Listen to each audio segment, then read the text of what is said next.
Assalamualaikum warahmatullahi wabarakatuh. Saya Rizky Mubarokah dari kelompok 2 Prodi PAI semester 3. Di sini untuk memenuhi tugas mata kuliah psikologi pendidikan dan akan sedikit mempresentasikan mengenai gejala pengenalan atau dengan istilah kognisi. Istilah kognisi dari bahasa Latin cognitus yang artinya mengetahui. Kondisi dapat pula diartikan sebagai pemahaman terhadap pengetahuan atau kemampuan untuk memperoleh pengetahuan. Kognisi dipahami sebagai mental karena kognisi mencerminkan pemahaman dan tidak dapat diamati secara langsung. Oleh karena itu, kognisi tidak dapat diukur secara langsung, namun melainkan perilaku yang ditampilkan dan dapat diamati. Misalnya kemampuan anak untuk mengingat dari angka 10 sampai ke mulai dari angka 1 sampai 10, atau kemampuan untuk menyelesaikan teka-teki, dan kemampuan itu menilai perilaku yang patut dan tidak untuk diimitasi. Untuk mengetahui lebih lanjutnya mengenai kognisi, maka berkembanglah psikologi kognitif yang menyelidiki tentang proses berpikir manusia. Yang pertama adalah penginderaan. Penginderaan ialah keyakinan indera kita atas rangsangan yang merupakan suatu kompleks, suatu kesatuan yang kabur dan tidak jelas. Dalam penginderaan, bagian-bagian atau unsur-unsur dari rangsangan yang belum terurai masih menjadi atau bahkan dari kutipan seakan-akan termasuk di dalamnya. Jadi jika kita pasif, misalnya penginderaan kita atas kesadaran yang samping siur di jalannya, panas terik matahari yang kita rasakan waktu kita asik bermain dan sebagainya. Sejak individu dilahirkan secara langsung dapat berhubungan dengan dunia hanya mulai dari itu pula individu secara langsung menerima rangsangan dan dari samping menerima rangsangan senang dan sebagainya. Individu mengenal dunia seakan dengan menggunakan alat inderanya.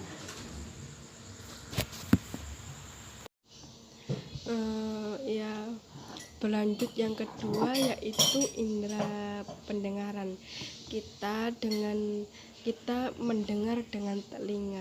Pada pendengaran ini dibedakan antara nada terdengar dengan teratur dan desa-desa atau gersik-gersik dan tidak teratur.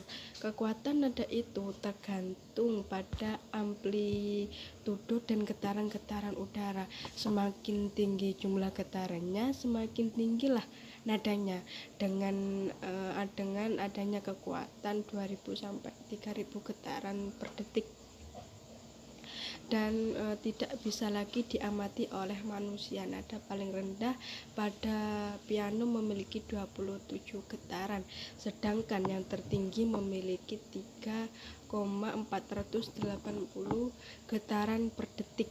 Orang-orang yang lahir tuli biasanya juga tidak bisa berbicara atau bisa dikatakan istilah bisu ya, meskipun pada umumnya organ bicaranya normal keadaannya. Yang ketiga yaitu penginderaan pembau. Indera pembau berlangsung via perangsang-perangsang berbentuk gas yang mengenai selaput lendir hidung.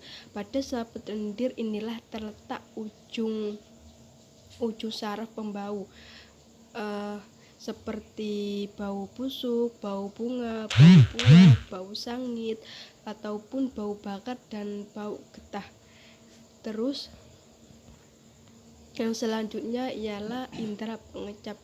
Ini berlangsung karena adanya rangsangan cairan pada lidah dan tekak atau yang bisa disentuh langit-langit lunak kepekaan. Orang untuk pengindera pengecap ini pun sangat beda. Kita membedakan 4 cita rasa atau pengecap, yaitu manis, manis, asin, dan pahit, sedangkan yang lainnya merupakan kombinasi dari cita rasa tersebut. Yang selanjutnya yaitu indera peraba. Indera ini menerima rangsangan, tekanan atau suhu dan sakit penginderaan tersebut pada seluruh tubuh kecuali pada rambut, kuku, dan gigi. Yang keenam ialah indera keseimbangan.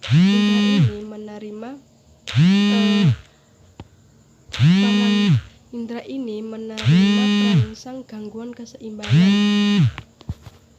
Keseimbangan indera ini terletak pada telinga, bentuknya seperti rumah siput ya. Ya mungkin saya juga kurang tahu mengenai indera keseimbangan ini. Inilah yang mengajak tubuh kita agar tetap tegak atau tetap seperti keadaan semula.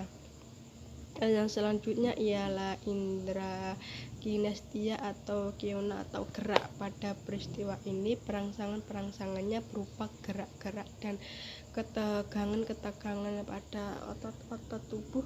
Indera terdapat pada persendian. Yang kedelapan ialah penginderaan organis atau vital. Ini merupakan penginderaan lapar, dahaga, sesak nafas, kurangnya udara, dan pembuangan. Tidak ada pengaruh perangsang dari luar. Indera yang berfungsi untuk ini adalah organ-organ pencemaran makanan, pernafasan, organ siklus darah, hati, dan lain-lain.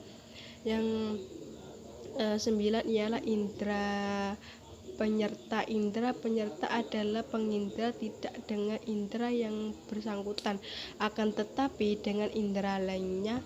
Dalam pengelompokan indera ini dimasukkan juga penggantian suatu idean lainnya, misalnya dengan kebutuhan mata digantikan oleh indera pendengaran dan perasa tersebut.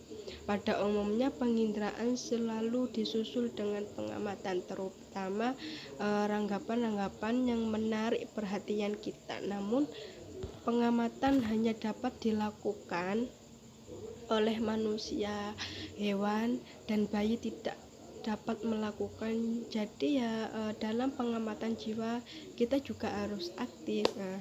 Mungkin ini yang bisa saya sampaikan mengenai kognitif atau apa itu namanya, pengenalan ya. Apa ya tadi? Kognitif, gejala pengenalan kognitif itu mungkin dapat membantu kalian untuk proses belajar selanjutnya. Ya sudah, wassalamualaikum warahmatullahi wabarakatuh.